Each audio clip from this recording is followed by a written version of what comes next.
Kinasuhan na ng murder ang 4 na suspect sa pagpatay sa mister ng isang American diplomat sa Makati. Balitang hatid ni Tricia Zafra.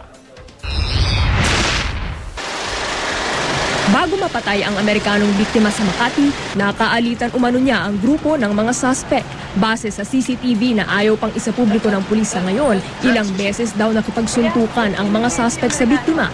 Nakalaunan ay nakitang duguan at agaw buhay na sa tabi ng isang poste sa Kalayaan Avenue. Agad umalis ang mga suspect. Inabutan ng mga gwardya ang mga suspect sa may Estrella sa Makati. Na-recover ang 2 tactical knife at isa pang panaksak. Isa rito ginamit laban sa biktima.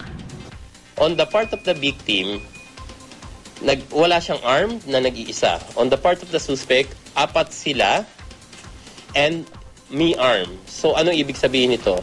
May superior strength to consider dun sa awayan na nangyari.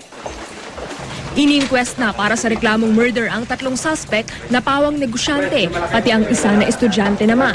Isa sa kanila, may sugat sa kamay at puno ng dugo ang damit ng maaresto. Pinoproseso na ng SOCO ang damit. Yung may pinakamalapit kasi na tinalsikan ka ng dugo o nagkaroon ka ng dugo from the victim, masasabing link na ikaw ang pinaka-possible na gumawa ng panaksak o panghihiwa. Ayaw magsalita ng mga suspect. Ang US Embassy hindi pa rin pinapangalanan ang biktima na napagalamang inactive US Marine officer. Mister siya ng isang babaeng US diplomat na nakabase rito sa bansa. Ayon sa Makati Police, nakipag-ugnayan na raw sa kanila si US Ambassador Harry Thomas Jr. Tricia Zafra, GMA News.